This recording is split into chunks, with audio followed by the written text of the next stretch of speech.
de lo que estamos viviendo y de los tiempos que se vienen. Y antes de comenzar, hacer una referencia, estaba iniciando la presentación Carlos Centinelli, estamos en un aniversario muy especial, un momento que vivió el país muy duro, que tuvo no solo la fortaleza institucional, la fortaleza democrática para superarlo, sino un grupo de uruguayos que trabajaron incansablemente para sacar al país de una situación como fue. Creo que hay que tenerlo presente porque ahí es donde el Uruguay en su conjunto mostró una de sus mejores facetas. Yo voy a hacer una presentación. Cuando pusimos el Uruguay el 28 de marzo, porque toda la atención ahora está focalizada al 26 de marzo y obviamente vamos a hablar de eso y de todo lo que implica el referéndum. O sea, va a estar girando en eso, pero también mirando hacia lo que es el Uruguay del día siguiente. Hoy un dato que tenemos es que hay una porción muy importante de los uruguayos que entiende que lo que está en juego en el referéndum no es de importancia. Ese es un dato relevante para una cantidad muy grande de uruguayos. Nosotros hoy vamos a estar dando la última encuesta. Yo vi algunos datos provisorios, pero se están procesando para dar hoy. Y algo que se mantiene es eso. Para una porción importante de uruguayos, dice lo que se decide, si sale el sí, si sale el no, no cambia mucho. O sea, eso es un dato importante que la gente no le asigne importancia al resultado.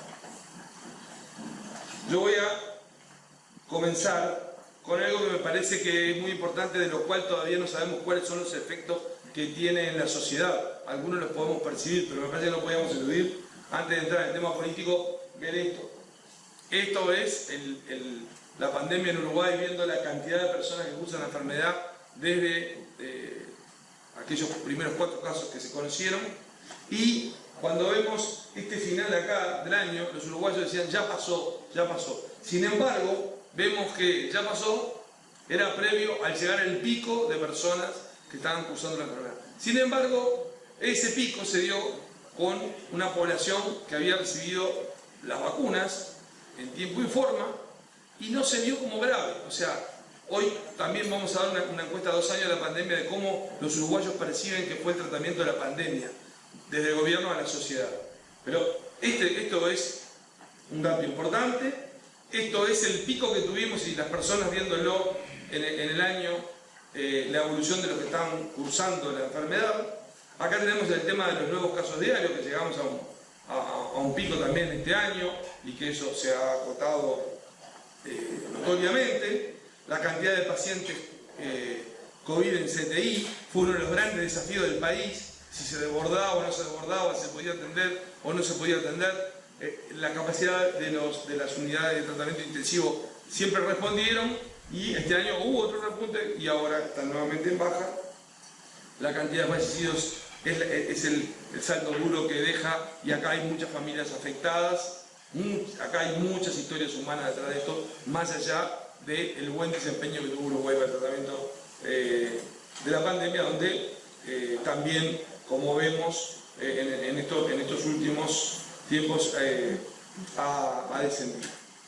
Ahora el Uruguay se enfrenta a una encrucijada que tiene este domingo 27 de marzo. Uruguay ha tenido varios intentos de referéndum. El primero fue más una cuestión de gimnasia política en el 84 y no se llegó. El primer referéndum de toda la historia del Uruguay fue en 1989.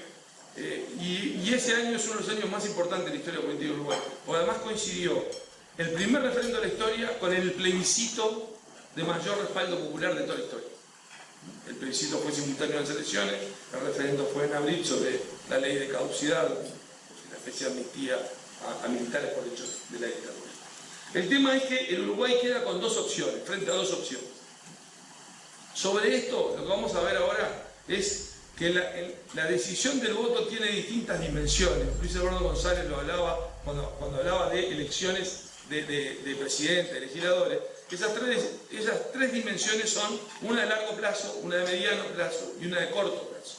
La de largo plazo hace a la cuestión de las identidades, del sentido de pertenencia a un partido o del sentido de identidad con determinada idea, ¿no? Pues aquel que diga que es de tal partido o aquel que diga yo soy socialista, yo soy liberal y voto lo que me parezca más cercano a eso. Esa es una dimensión que es más estructural y que es más firme. Y acá hay una diferencia en Uruguay con otros países. Esa dimensión de largo plazo en Uruguay tiene mayor importancia a la que tiene en otros lados, en otros países, donde la cantidad de población que adhiere a un partido, a una divisa o a una idea es menor que en Uruguay. La de mediano plazo hace las cuestiones de coyuntura, a la evaluación de la gestión de gobierno, a las preocupaciones sobre los principales temas del país. Y la de corto plazo, que en Uruguay generalmente ha sido de baja incidencia en el resultado final, pero que en otros países es decisiva, es a lo que hace a la efervescencia de la campaña electoral. El tema es, vamos a una elección en la que solamente hay dos resultados posibles, o gana el sí o gana el no. ¿Qué pasa si gana el sí? Bueno, si gana el sí es un traspié muy duro para el gobierno por varias razones. Digo, no es perder un referendo y otra cosa. Esta que está sometida a discusión es la ley madre del gobierno y es la ley que le dio la conformación de la coalición de gobierno. Es un ejercicio muy interesante que en su momento trabajaron Jorge Valle y la calle Herrera, hasta con un nombre parecido, donde usaba la palabra compromiso, haciendo un acuerdo preelectoral sobre la base de una base de reformas a incluir en una ley que se votara al inicio del periodo, o sea, bajo el régimen de urgente consecuencia. Entonces, acá, esa ley, ese programa que fue respaldado por una mayoría importante, en primera vuelta de 56%, en segunda vuelta, por un porcentaje bastante distinto, como todos recuerdan, pero por mayoría absoluta, ahora es sometido a referéndum. De ganar el sí para el gobierno es un golpe muy importante.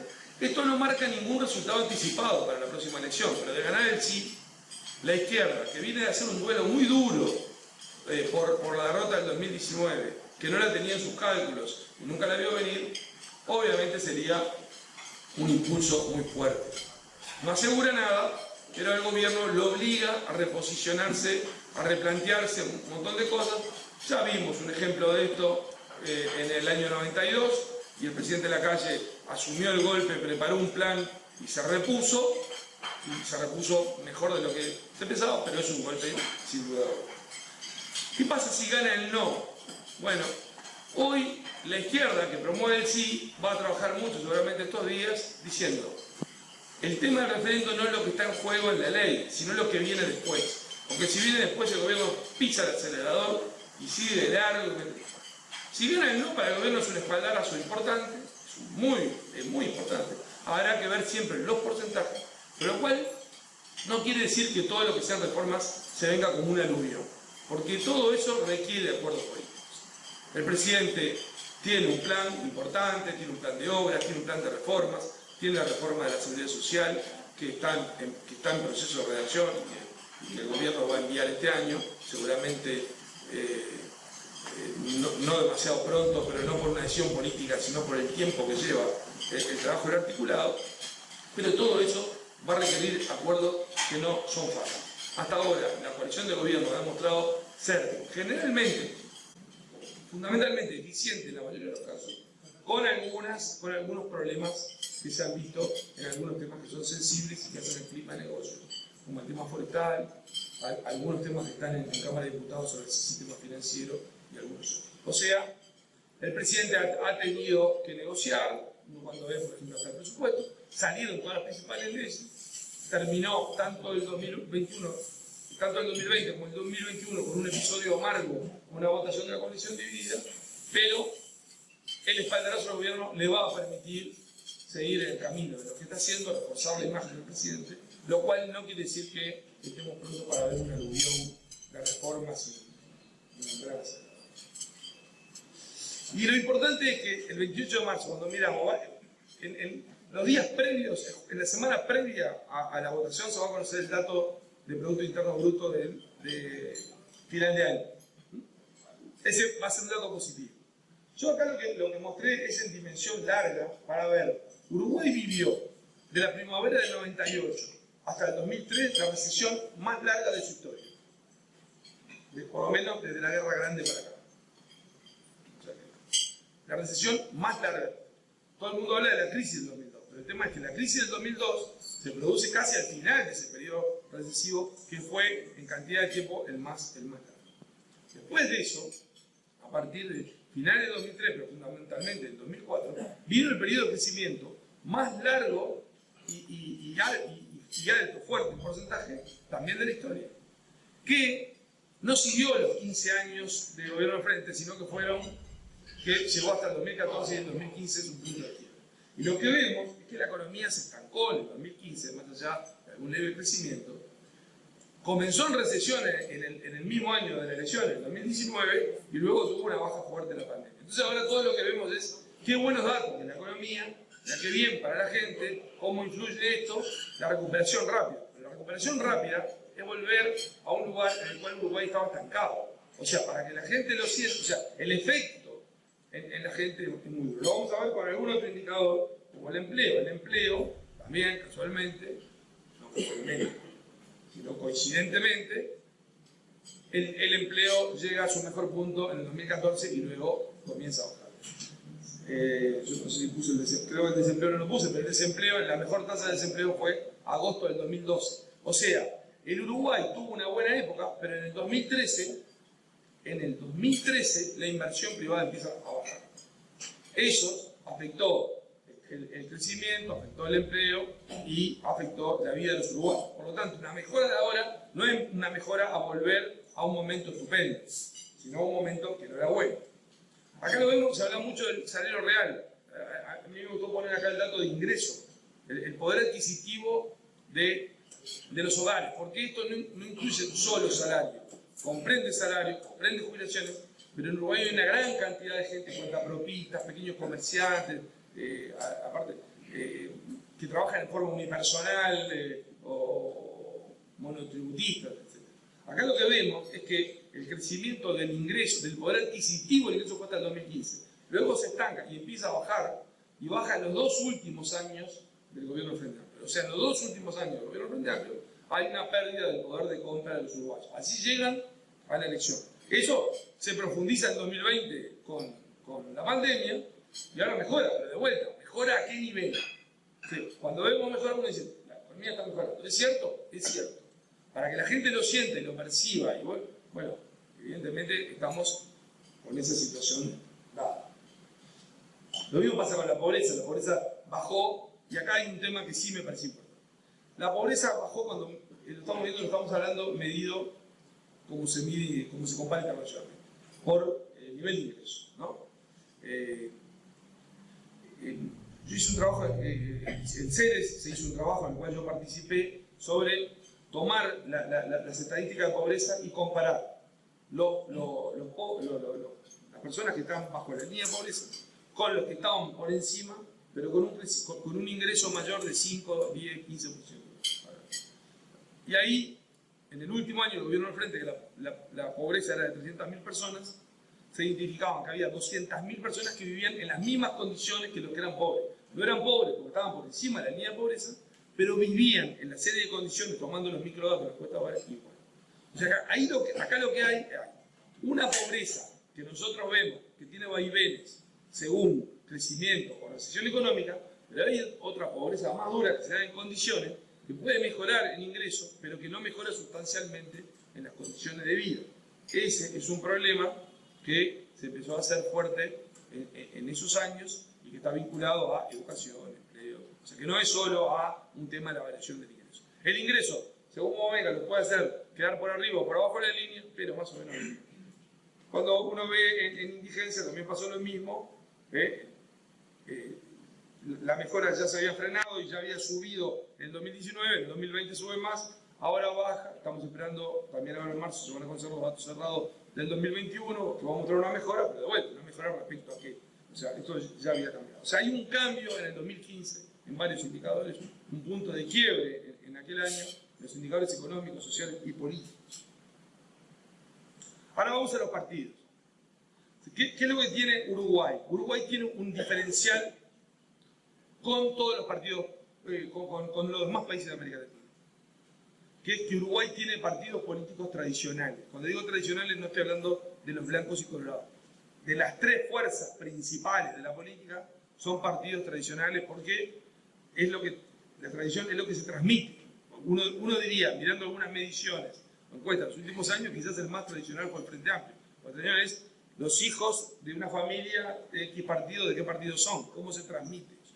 Bueno, en Uruguay los partidos fundacionales arrancan prácticamente con el origen del Estado, como bancos, y se constituyen más como partidos sobre fines de 1887, 89. O sea, que quedan constituidos. El Frente Amplio nace en el 71, pero el Frente Amplio es la continuidad de un proceso de izquierda creciendo, que comenzó a fines del siglo XIX con los anarquistas, empezó a consolidarse con una formación más partidaria a inicio del siglo XX con los centros socialistas y logra la primera banca de diputados en 1910. O sea que desde el inicio del siglo XX para acá tenemos tres partidos políticos que fueron generando o identidad o adhesión. El Partido Nacional, vamos a repasar cada uno brevemente, obviamente no es un análisis detenido cada uno, pero el Partido Nacional, todos los partidos hoy están en una etapa de cambio. El Partido Nacional, desde la fundación como partido, desde la primera creación de un directorio, tuvo dos grandes columnas. Una columna con una Herrera y otra columna con anti-Herrera.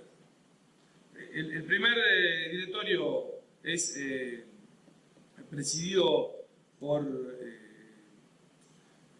José de Herrera, y enseguida se forma un directorio paralelo con Julio Carlos Pereira. Y después de ahí viene el hijo, Luis Alberto Herrera, y por el otro lado viene los blancos radicales, Partido Nacional Independiente, VD, wilsonismo, etc. O sea, hubo siempre dos troncales con distintos caudillos. Pero esas fueron las dos vertientes nacionalistas, con una diferencia, obviamente el herrerismo con un pensamiento más liberal, por el otro lado un pensamiento más dirigista para reducirlo y simplificarlo, pero esas fueron las dos grandes columnas del Partido Nacional. ¿Qué es lo que sucede ahora? Que eso se ha diluido. Primero porque, por intentos dentro del propio, el propio Luis Lacalle Pou decía no me definan como herrerista, se presentaba como representante de aire fresco, de todo. Y bajo su paraguas trató de poner movimientos que expresaban, que reflejaban la grifa bolsonarista. Y por otra parte, yo dejé la imagen ahí con un poco de transparencia de Jorge Larrañaga, que venía en declive. La gestión del Ministerio del Interior lo pone en su mejor momento de popularidad, y en su mejor momento de popularidad muere. ¿Hay herederos? Bueno, hoy hay un caudillo que es Lacalle Pou.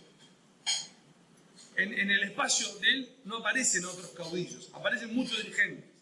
Y de la otra ala, de la otra corriente, que decíamos no herrerista, que podía decirse wilsonista, nadie ha logrado, no lograron reemplazar a Larrañaga, y tampoco alguien ahora logra ser el que levante la bandera. Entonces lo que hay varios dirigentes pidiendo posta para una elección del 2024 que se va a resumir igual que el menú que le presenta la azafata en un avión, pasta o pollo, continuidad o cambio. En continuidad o cambio, los candidatos que vayan por la coalición multicolor van a tratar de mostrar que son el mejor abanderado de la continuidad. Pero no hay ningún caudillo. Y el Partido Nacional, entonces decíamos, en esta mutación que están atravesando todos los partidos, va por primera vez desde muchos años sin la competencia de un Herrera y un Larrañaga, ¿no? Antes era es la primera. Ya no está Larrañaga y tampoco está Lacalle Pou. Uno dice, bueno, pero es el presidente. Y todos los presidentes que eligieron un candidato, todos perdieron. Y Lacalle Pou eso lo sabe, y Lacalle Pou, creo, que no va a marcar a nadie con el dedo. Obviamente va a tratar de que tampoco que sea guay, pero se va a cuidar mucho de eso porque sabe que su popularidad está. Yo después de esto podemos ver preguntas, quiero pasar.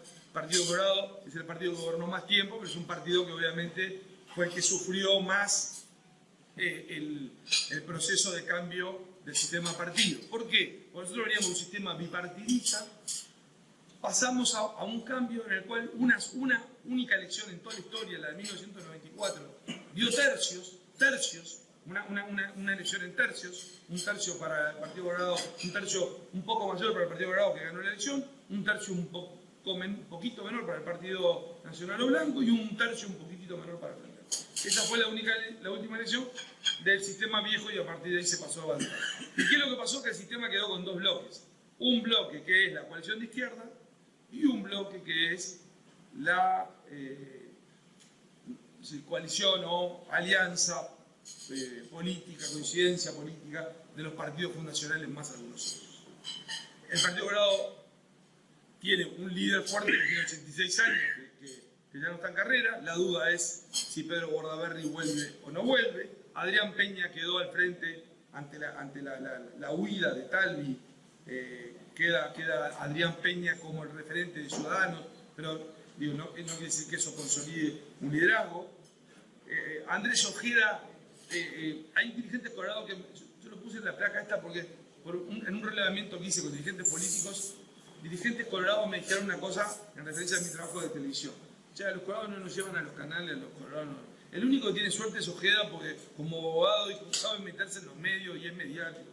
Y eso es un valor. Me lo dijo, el primero me lo dijo fue un diputado Canelones, que era la primera vez que me reuní. Después lo escuché con otro. Hoy hacerse conocer tiene un efecto. Obviamente él no está en grupo ni nada, pero tiene un cargo muy importante. Cuando hoy decimos que vamos a un referendo, si yo le pregunto, ¿qué apoya el PICNT? Todos van a decir, el PICNT apoya el CIR Rosado. Bueno, el PICNT como conjunto, pero hay un sindicato que es el que más creció y que pasó a ser uno de los más importantes en el orden de gremios según la cantidad de afiliados, que vota el no, que es el sindicato policial. Y él es el abogado del sindicato policial. El sindicato policial es, por primera vez en la historia del Uruguay, los sindicatos pesados eran los industriales, que eran los grandes, los sindicatos comunistas. El Partido Comunista en este último congreso logró reafirmar su mayoría dentro del Congreso, por un trabajo muy importante del Partido Comunista. El principal sindicato siempre serán industriales. Y luego, ¿qué pasó a ser con la vuelta de la democracia? O sindicato de públicos o la construcción, alternándose según cómo estaba la etapa de la construcción. En este último congreso, el principal sindicato, el sindicato más principal, el de más afiliados, y ahí no es verso, porque ahí hay que pagar, ¿no? O sea, se paga la cuota, fue el de la salud privada. Sí, los sindicatos no son todo un partido, pero básicamente los comunistas reforzaron su mayoría. Pero el sindicato que creció más y que logró avanzar en cargos en el Congreso, es el sindicato policial. Pasa a ser una novedad, porque aparte todavía es uno de los sindicatos que tiene margen de crecimiento. Robert Silva tiene una dificultad, digo, obviamente se nota que Robert Silva, digo, no solo es que está al frente de la enseñanza, sino que es político y que pide postas. El tema es los momentos para renunciar. Gabriel Gurméndez es otro de los hombres colorados que está al frente de una empresa que tiene mucha visibilidad y que también quiere. Acá el tema es, este es un partido que evidentemente tiene un problema en la base de la adhesión partidaria, porque si uno viera los mapas de identidades y lo cruza con municipios, el Frente Amplio es muy fuerte en Montevideo y en Canelones, en toda la zona urbana. Si ustedes ven Canelones, lo pintamos de colores, toda la zona rural es blanca, toda la zona metropolitana es mayoritariamente blanca. Entonces, el Partido Colorado es el que sufrió más esta situación donde su fortaleza en zonas urbanas fue tomada por el Frente. Después tenemos estos dos socios de la coalición. Voy primero por el Partido Independiente. El Partido Independiente, acá hay una cuestión muy interesante de la calle Pou. La calle Pou buscó el Partido Independiente desde que perdió la elección de 2014. Con la decisión de decir, no quiero una elección que me digan es volver a los 90, volver a los blancos y colorados, voy a armar algo nuevo. Bueno, para eso precisaba que el Partido Independiente fuera importante. El Partido Independiente obviamente sufrió un desgaste importante y lo dejó más chico, pero es una de las patas que tiene, es un partido de ideas, una mezcla de dirigentes que vienen de la socialdemocracia y del socialcristianismo. Es un partido que tiene estructura chica y que tiene un escenario complicado. Habrá que ver cómo se mueve el gobierno. Ha demostrado ser un partido leal a la coalición, pero habrá que ver cómo se mueve de acá adelante. Cabildo Abierto creo que merece una referencia especial porque se vio como una sensación de la campaña.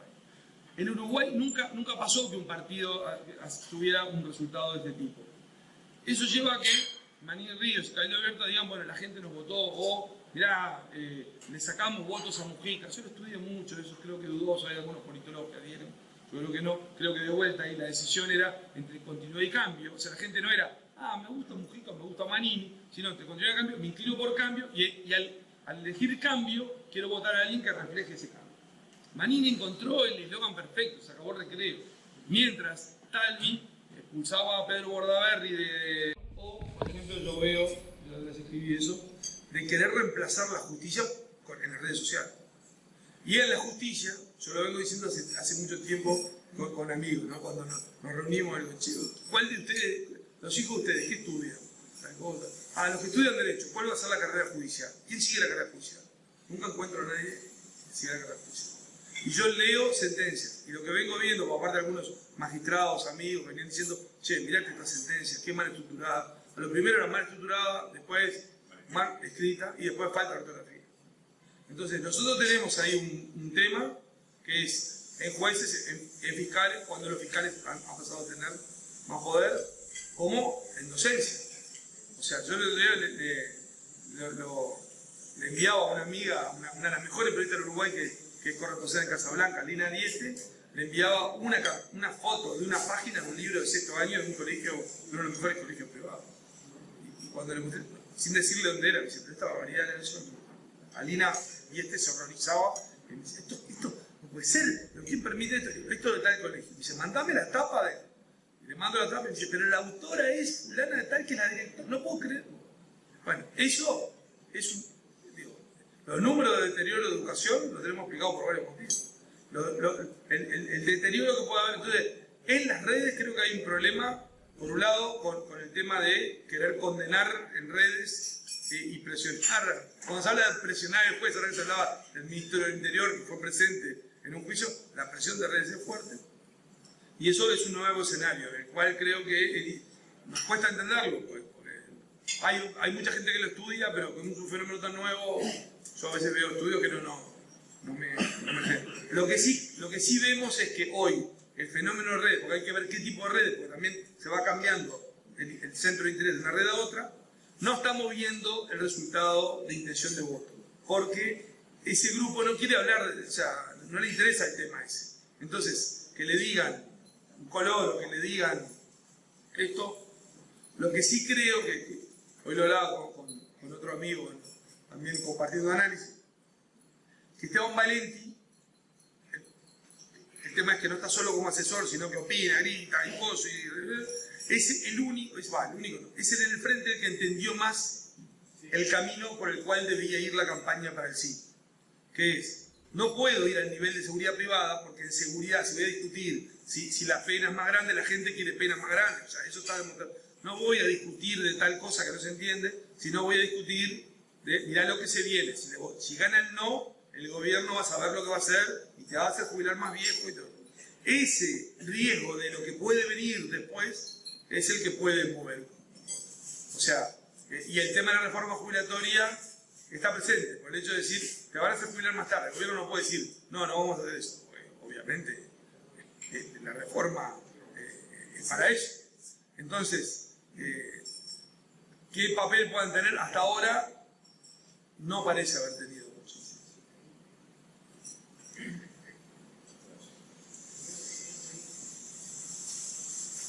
Sí, yo que complementando un poco lo que estaba respondiendo tú ahora, una de las cosas que a mí me llama la atención es justamente la calidad de los argumentos. Vos mismo estás diciendo, se ha llevado la discusión o los argumentos para votar el sí con lo que se viene después, pero no con los 135 de ahí, porque incluso se han manejado argumentos que fueron falaces, que fueron mentiras. Entonces, ¿cómo en una campaña donde realmente los argumentos y los errores que se han cometido, porque hay que ser objetivos también, que se han cometido errores en la campaña por parte de los que defienden el sí, Arias, ¿no? Hay Collar, sí. Y cómo el core, digamos, el centro de lo que votan al Frente Amplio no cambian el voto, pero por nada. Bueno, ahí es muy interesante. Es eso. Es muy interesante. Acá hay que empezar. El Frente Amplio es un partido, es difícil nombrarlo ahí, después empieza la discusión si es partido, coalición. Bueno, a mí no me gusta la expresión fuerza política, no me gusta cuando los periodistas dicen fuerza política. Bueno, es un partido, bueno, es un partido muy fuerte, muy potente, con un nivel de adhesión muy firme de su votante. El tema es, o sea, ¿por qué los argumentos? Porque acá hay una cuestión que es lo que yo le decía antes, el Frente no quería el referéndum, o sea, el Frente va a una campaña de más, o sea, el resultado de lo que están haciendo sus polemitas y yo ya no vi esta semana que debatió PND con Mario Vergara, lo que están haciendo es un trabajo político que muestra de decir estoy por la causa y hago lo que sea, porque en realidad no quería hacer este referéndum. ¿Por qué no lo quería hacer este referéndum? Porque decían, yo lo hablaba con, digo, me reúno todo, decían, ¿cómo va a hacer un referéndum cuando un gobierno tiene 60% de aprobación? ¿Cómo va a hacer un referéndum juntando firmas en pandemia? ¿Cómo va a hacer un referéndum cantando plata cuando terminamos en un saldo negativo? El saldo negativo financiero del Frente Amplio fue muy grande en la campaña y tenía que cerrar locales. ¿Cómo va a votar? Entonces se metió en eso. Entonces cuando se mete, tiene que hacer. Y uno dice, ¿por qué el tema de los argumentos? Porque si uno va en el fondo, en la luz, a uno le puede gustar o no le puede gustar, pero lo cierto es que fue el programa de gobierno que votó la gente en el 2019. Uno puede decir, la gente cambió de opinión, pero lo que muestran los números en general es que hubo una estabilidad, porque en el 2020 hubo una elección departamental y municipal en septiembre y se mantuvo bastante firme. Entonces quiere decir que, y la gente ha avalado. Ahora, de vuelta, cuando decimos la gente, que es un conjunto muy heterogéneo, en los hechos, si siente que no es importante, no es que, o sea, hoy, muchos que dicen, apruebo el gobierno, dicen, no, puedo votar el sí. Parece inexplicable. Pues si uno mira estos números, digo, yo decía, hoy vamos a dar los números de intención del voto, pero en la misma encuesta es la aprobación de gobierno. Bueno, hay una inconsistencia en eso. De la misma forma que del otro, o sea, hay hasta dirigentes de partidos que dicen, sí, pero a mí no me gusta porque esto que dicen de los desalojos es cierto, y parece un tema. El tema del capítulo de vivienda es un tema muy menor, no le cambia la vida a nadie ni por sí ni por no. Como la portabilidad numérica, me parece muy bueno el derecho de poder, pero no soy más libre, menos libre. No sé, yo voy a tener que me pague el canal, o sea, la compañía, ¿no? Y el número cambio en la lista de contactos, o sea, no me va, pero no es lo mismo, que era un poco lo que para el país y para el gobierno no es lo mismo. Para mucha gente le es indiferente. Ahora, el votante Frente Amplio, el núcleo, o sea, aquellos que se sienten, cuando decíamos, cuando vamos a identidades partidarias, uno cuando va y dice, ¿usted se siente partido? Bueno, a nivel de América Latina debe ser el partido político con mayor porcentaje de adhesión en cualquier país. Digo, por eso yo decía hoy, es el más tradicional de todos. Pese a que hubo un cambio notorio en los últimos años, porque claro, hay que recordar que se fue al 50 y pico %. Un cambio de pérdida hasta el electorado joven, ¿no? Yo ahí le voy con una cosa, pero le digo, yo le decía hoy, yo llevo un indicador de continuidad y cambio, que vamos midiendo, que es relativo, ¿no? Con las encuestas. Pero llevo otro indicador que lo hice hace mucho luego de hablar con Luis Eduardo González, que es, la elección del 2024 es igual a la elección del 2019, más que votan los nuevos votantes, menos que votan los que salieron del padrón o que murieron, más el saldo neto del trasiego de un partido. ¿Cómo lo llevamos? ¿Cómo lo hacemos? Una aproximación. El voto lo tenemos, el voto joven, vamos midiendo qué votan los jóvenes y nos da una percepción de los nuevos votantes hacia dónde se inclinan. Para los votantes que murieron, tomamos los circuitos donde votan ancianos, que no quiere decir que sean todos ancianos, pero para ver ese voto. Y en el trasiego, tomamos también en base a encuestas, es aquel que, ¿usted qué votaría hoy? En la última elección, ¿qué votó? Bueno, y hay uno. Ese indicador fue favorable al Frente Amplio y la gente dice la crisis del 2002. La curva daba que el Frente Amplio en 1999 pasaba a ser el principal partido, y fue el principal partido, y en 2004 llegó a su punto máximo. Ese mismo indicador, en el 2016, yo me acuerdo en una reunión, le digo, me reuní con Suárez Návarez, y me dijo, bueno, empezó a dar, acá hay un cambio. Y él me dijo, sí, en 2015 hay un cambio, lo empezamos a mirar, lo seguimos, y siempre fue mostrando un cambio que se fue afirmando en la elección. Ignacio Sonaba en ese momento me dijo, con estos números el Frente va a una elección del 40%. Estoy hablando de enero del 2017. Con estos números, con esta tendencia va a una elección del 40%. Lo seguimos viendo y nos daba siempre 40, 41, 39, 40, siempre nos daba en eso, en una estimación. Y votó 39%. Ahora, quiere decir que hubo un cambio, pero porque sufrió desgaste hacia varios lados. Sufrió desgaste hacia gente que decía, esto dejó de ser izquierda, y se le fue una parte hacia la izquierda, hacia lo que era la Unión Popular, el PERI o Salle, y se le fue gente que fue a votar, no quiero, hay que equilibrar un poco la balanza, se acabó el momento del Frente, lo cual no quiere decir no lo voto más al Frente. Dijo, se acabó el momento del Frente. Yo lo veo hasta en grupos de WhatsApp, veo gente, amigos, que estaban deseando ver perder el Frente y hoy están rabiosos porque con el gobierno. Lo miro y digo, ¿cómo cambió tanto este tipo? Mirá, porque era como aquello como un club de fútbol, no quiero que gane más este. Hay cosas que son emocionales. Muy bien. Bueno, si no hay más preguntas, la última, porque así lo dejamos comer a Nelson. No. No preciso.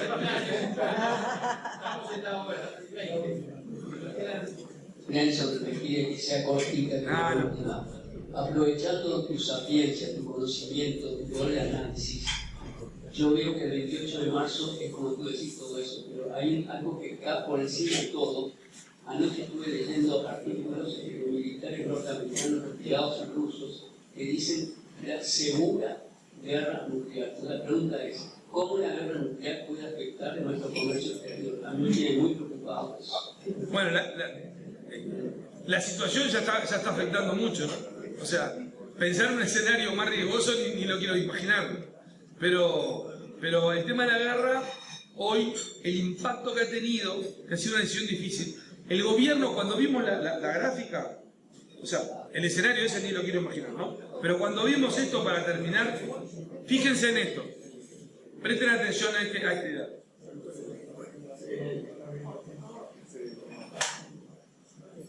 La sensación de que los combustibles podían aumentar todos los meses. Es el punto más bajo del gobierno. Yo creo que hay un error político. Más allá de cuánto aumentan o cuándo aumentan, generar la atención. Lo veo yo desde el punto de vista periodístico, ¿no? Cuando veo que ya el 26 y el 27 los periodistas me dicen, che, vamos a hacer una nota a ver qué pasa con los combustibles. O sea, para la gente solo que le digan a ver qué pasa. El gobierno ahora con esto genera una distorsión en los mercados, una suba del petróleo, y el gobierno tiene una explicación para haber hecho lo que no quería hacer, que era una suba del combustible. O sea, ¿cómo afecta a Uruguay? Yo creo que hoy lo que decíamos es, Uruguay tiene un mercado chico y una inserción internacional baja. El presidente obviamente está dispuesto a hacer todo lo que pueda para mejorar eso, pero no ha sido fácil. No ha sido fácil. Entonces, para Uruguay, lo mejor, como para cualquier otro país del mundo, sería que el mundo estuviera más estable. Yo hoy decía me parece algo importante decir, cuando digo la ventaja comparativa, no me alegra ver a América Latina así, ¿no? Creo que a Uruguay le da una ventaja, pero ver el barrio así como está es malo, y además yo no lo veo mejorando, sino veo que hay una tendencia a empeorar en algunos países. Entonces, lo mejor es que esté todo bien, pero eso está fuera del alcance de lo que puede hacer. Muchas gracias.